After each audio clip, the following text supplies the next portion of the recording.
So dear student, welcome to my class. तो आज हम अपनी एटॉमिक स्ट्रक्चर सीरीज़ में ही आगे डिस्कस करेंगे कि एटॉमिक स्ट्रक्चर कैसे इवॉल्व हुआ। आपकी इंफॉर्मेशन के लिए मैं बता देता हूँ फिर से कि जो ये लोग पहली बार वीडियो देख रहे हो, इससे पहले हमारी 2 सीरीज़ और आ चुकी हैं। एक सीरीज़ केमिकल बॉन्डिंग पे थी और एक series fundamental of organic chemistries पे थी, जो वो फंडामेंटल टर्म्स और फिनोमेना या डेफिनेशंस जो ऑर्गेनिक केमिस्ट्री के थारो स्टडी के वक्त काम आती हैं। तो हमने अपना 2 सीरीज़ पहले बनाई हुई हैं, ये हमारी 3rd सीरीज़ है। तो कृपया हमारी इन 2 सीरीज़ को भी आप विज़िट करें, आपके लिए हेल्पफुल होगी। और आप सबसे एक हम्बल रिक्वेस्ट है कि ये मेरे इस चैनल को ज़्यादा से ज़्यादा नंबर में सब्सक्राइब करें, बेल आइकन प्रेस करें जिससे आपको टाइमली नोटिफिकेशन मिले। और साथ में एक और रिक्वेस्ट है कि पूरा वीडियो एक बार एटलीस्ट वंस आप उसको देखिए, आपको कुछ ना कुछ समझने को मिलेगा। तो हम अपना आज का क्लास स्टार्ट करते हैं। जैसे प्रीवियस क्लास में, प्रीवियस सेशन में हमने डिस्कस किया था एटॉमिक स्ट्रक्चर का इंट्रोडक्शन। तो वहाँ पे हमने ये बताया था कि डाल्टन ने एटॉमिक थ्योरी दी थी सबसे पहले, लेकिन उनकी एटॉमिक थ्योरी 2 चीज़ पे बेस्ड थी। एक तो चीज़ था लॉ ऑफ कंजर्वेशन ऑफ मास और एक था law of proportion of combination या लॉ ऑफ डेफिनेट प्रोपोर्शन। जो 2 लॉज ने हमारे को एटॉमिक थ्योरी तक पहुंचाया। डाल्टन ने अपने उन्हीं 2 चीज़ों पे अपनी थ्योरी को बेस किया था। तो वो 2 थ्योरीज में से हम पहली थ्योरी को अभी पढ़ेंगे। तो वो जो 2 थ्योरीज थी, एक थी लॉ ऑफ कंजर्वेशन ऑफ मास और दूसरी थी law of multiple proportion.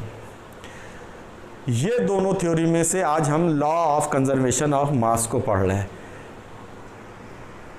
Previous भी हम इस चीज़ को डिस्कस कर चुके कि फिलॉसफिकल लेवल पे, नॉट एट साइंटिफिक लेवल, क्योंकि पहले फिलॉसफी ज़्यादा थी डोमिनेंट। तो फिलॉसफिकल लेवल पे Greek literature as well as ancient Indian literature में इनके बारे में, एटॉम या एटॉमिक स्ट्रक्चर के बारे में डिस्कस होता था। तो ग्रीक फिलॉसफी में कुछ ऐसे कोट्स हैं, कुछ ऐसी टर्म्स हैं या बोली गई हैं चीज़ें जो उस वक्त के हिसाब से थी, लेकिन वो कहीं ना कहीं एटम के एग्जिस्टेंस को भी एम्प्लाई करती थी।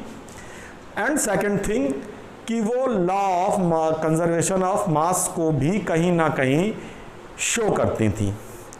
तो हम अपना जो आज का डिस्कशन है वहीं से स्टार्ट करेंगे, क्योंकि हम देखना चाहेंगे कि वहाँ पे क्या चीज़ हमें मिलती थी और क्या वो चीज़ें आज ठीक है। हमारा आल्दो हमारा जो एटॉमिक स्ट्रक्चर है वो आज हमारा साइंटिफिक प्रिंसिपल पे बेस्ड है, ना कि फिलॉसफिकल प्रिंसिपल पे, बट क्या वो उस लेवल पे कहीं उसके आसपास थे या वो बिल्कुल अलग बात कहते थे। तो जो वो 2 स्टेटमेंट हैं जो मेरे हिसाब से बहुत इम्पॉर्टेंट हैं। पहला स्टेटमेंट जो मैंने पिछले सेशन में भी बताया था कि वो एटम को एग्जिस्टेंस को भी शो करता है। और तो अब हम वहाँ से अपना डिस्कशन शुरू करते हैं। तो एंशिएंट बैकग्राउंड में जो कुछ इंपॉर्टेंट आइडिया ग्रीक फिलॉसफी के थे, उसमें एक इंपॉर्टेंट आइडिया था nothing come from nothing. That means zero से कोई भी चीज एग्जिस्ट नहीं कर सकती।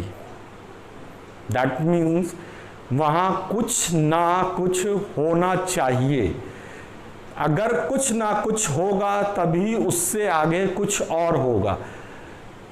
अगर वहां कुछ नहीं है तो वहाँ से किसी भी चीज़ का एग्जिस्टेंस संभव नहीं है।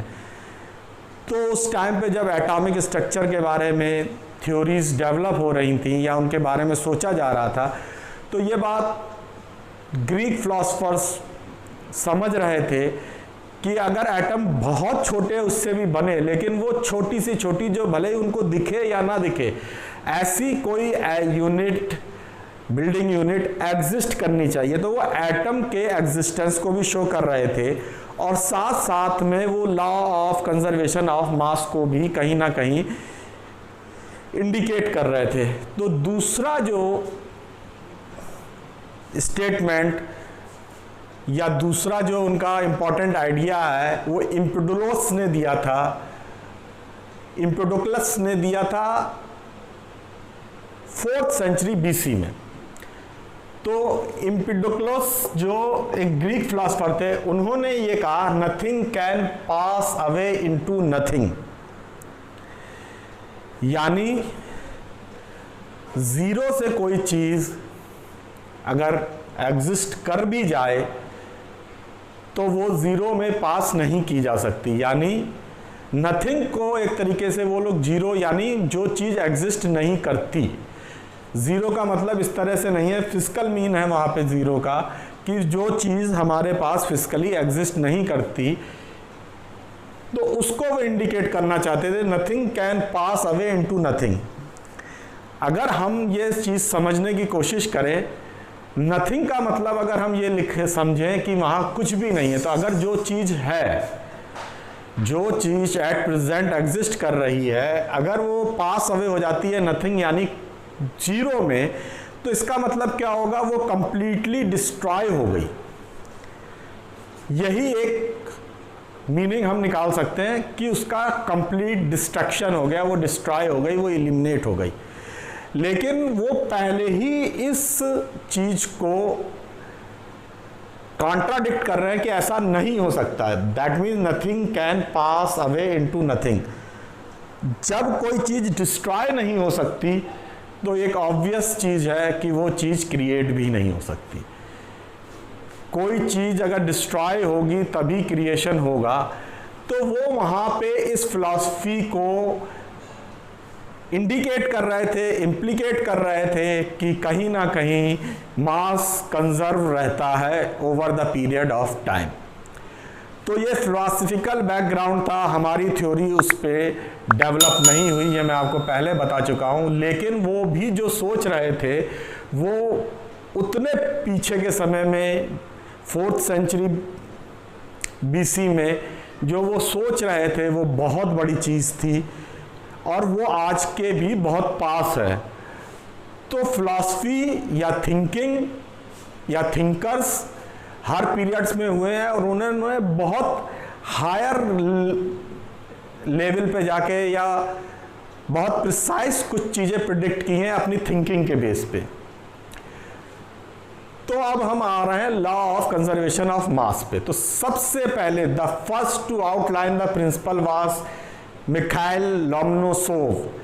1756 में इन्होंने इसको आउटलाइन किया था, लेकिन इस पे उन्होंने एम्फेसाइज नहीं किया, ये डिटेल डिस्कशन में नहीं आया। ये जो उनका एक मतलब सिंपल सर्कुलेशन में या बहुत लिमिटेड सर्कुलेशन में होके रह गया, इसको कोई इतना ह्यूज लेवल पे इसको एप्रिसिएशन भी नहीं मिला, ना इसको कोई एक्सेप्टेंस मिला, या उन्होंने कुछ ऐसी खुद कोशिश ही नहीं की। तो ये इनका फर्स्ट जो अटेम्प्ट था इस लॉ के बारे में, वो मिखाइल लोमोनोसोव ने 1756 में आउटलाइन किया था। उसके बेस पे जो लॉ ऑफ कंजर्वेशन ऑफ मास है, जिसको 1773 में एंटोनियो लवोइजियर ने प्रोड्यूस किया या प्रपोज किया या उसको पॉस्टुलेट किया, वो बिल्डिंग ब्लॉक था जिसके ऊपर डाल्टन ने एक और आपको बता चुका हूं लॉ ऑफ प्रोपोर्शनलिटी पे, लॉ ऑफ प्रोपोर्शन के बेस पे इन दोनों को मिला के उन्होंने अपनी एटॉमिक थ्योरी पॉस्टुलेट की। तो हमें ये पता है कि डाल्टन ने अपनी एटॉमिक थ्योरी 1803 में पॉस्टुलेट की थी, तो उससे पहले ये दोनों चीज़ें एग्जिस्टेंस में आ चुकी थी। तो 1773 में law of conservation of mass Antonio Lavoisier ने प्रोनाउंस किया था। As per them or as per him that for any system close to all transfer of matter and energy the mass of system remain constant over the time। उनका इस statement का मतलब ये था कि एक ऐसा सिस्टम जिसमें उसके सराउंडिंग या क्लोज्ड है, वो एक तरीके से ये मानिए वो क्लोज सिस्टम है, यानी उसमें जो भी मास और जो एनर्जी है वो ट्रांसफ़र नहीं हो सकती। एक ऐसा सिस्टम जहां से ना एनर्जी एस्केप कर सकती है किसी भी फॉर्म में और ना ही मास। उस केस में एंटोनियो लेविजियर का कहना था कि जो मास ऑफ सिस्टम है वो ओवर द पीरियड कांस्टेंट रहेगा, इन अदर वे कंजर्व रहेगा। तो ये थ्योरी या ये लॉ जो मास ऑफ कंजर्वेशन के ऊपर बेस है वो एक प्रिंसिपल बना जो आज भी वैलिड है, कंजर्वेशन ऑफ मास और कंजर्वेशन ऑफ एनर्जी। इसी पॉस्टुलेट में, इसी प्रिंसिपल में उन्होंने एनर्जी को भी शामिल किया था। तो मे भी भले ही उन्होंने डेफिनेटली उसको इस्टेब्लिश नहीं किया, लेकिन ये चीज़ वहाँ से ही आ रही है कि मैटर और एनर्जी कंजर्व रहती हैं किसी सिस्टम में। तो हम अगर इस एग्जाम्पल को देखें, मीथेन ऑक्सीडाइज हो रही है, कार्बन डाइऑक्साइड और वाटर बन रहा है। तो कार्बन एक एटम एग्जिस्ट कर रहा है दोनों साइड में, हाइड्रोजन के 4 एटम हैं, वो भी यहाँ 2H2 4 एटम एग्जिस्ट कर रहे हैं, और ऑक्सीजन के 4 एटम है तो O2 यहाँ पे 2 है और 2 यहाँ पे, इस तरह से टोटल 4 ऑक्सीजन के। ये रिएक्शन ये शो कर रहा है कि हमारा रिएक्शन हो रहा है, दो रिएक्टेंट मिल रहे हैं और वो दो प्रोडक्ट प्रोड्यूस कर रहे हैं, यानी रिएक्टेंट रिएक्शन करके प्रोडक्ट फॉर्म कर रहे हैं। इस पूरे प्रोसेस में हम देख रहे हैं मास कहीं भी लॉस नहीं हो रहा, जो इधर था वही इधर है। तो इस के प्रिंसिपल के बेस पे हम कह सकते हैं कि it implies that mass can neither created not destroyed although it may be rearranged in space. यानी इसका रीअरेंजमेंट हो सकता है, वही चीज़ें मिलके दूसरा चीज़ दे सकती हैं। या मीथेन का कार्बन जो पहले हाइड्रोजन से एसोसिएट था वो हट जाता है, वो ऑक्सीजन से एसोसिएट हो जाता है, और हाइड्रोजन भी ऑक्सीजन से एसोसिएट होके अलग अलग प्रोडक्ट बना देते हैं। लेकिन रीअरेंजमेंट संभव है, लेकिन मास का लॉस नहीं होगा। तो ये जो इम्प्लीकेशन इसका आया कि मास can neither created not destroyed, ये कहीं ना कहीं इस चीज़ को इके कर रहा है, nothing can pass away into nothing. ये जो लॉ है, लॉ ऑफ कंजर्वेशन ऑफ मास, ये दो चीज़ों का बेस है, प्लांक है एटॉमिक थ्योरी का और क्लासिकल मैकेनिक्स का। मैं आपको ये बताना चाहता हूँ, क्लासिकल मैकेनिक के फादर फिगर न्यूटन थे, और सिमिलरली क्वांटम मैकेनिक्स के फादर फिगर आइंस्टीन थे। ये दो डिफरेंट थ्योरीज हैं जो फिजिक्स और साइंस केमिस्ट्री दोनों में यूज़ होती हैं। उनके डिफरेंसेस हैं, वो हमारा स्कोप नहीं है आज, लेकिन ये दोनों थ्योरी एक दूसरे से डिफ़र करती हैं बहुत बड़े स्तर पे। लेकिन जो पहली क्लासिकल मैकेनिक्स कह लीजिए या क्लासिकल फिजिक्स थी, उसका बेस ये कंजर्वेशन ऑफ मास था। लेकिन इस कंजर्वेशन ऑफ मास के लॉ को जब क्वांटम मैकेनिक्स आई तो हमें रीमॉडिफाई करना पड़ा।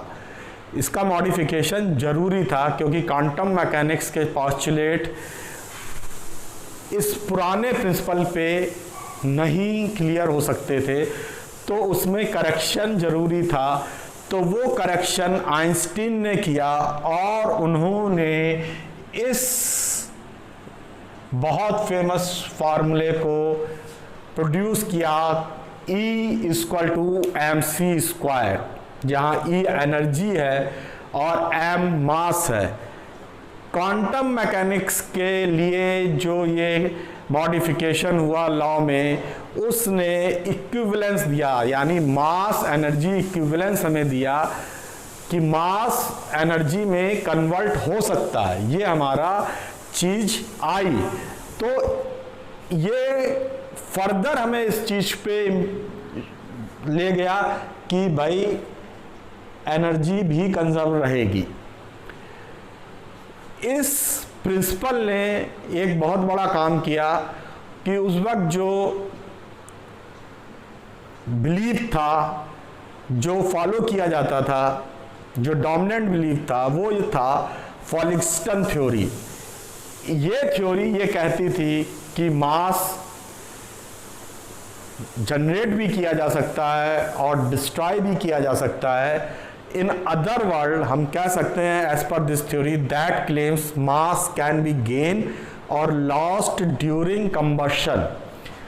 उस समय तक यानी 1773 तक पॉपुलर बिलीफ के हिसाब से जो फॉलिंगस्टन थ्योरी थी, वो ये कहती थी कि मास को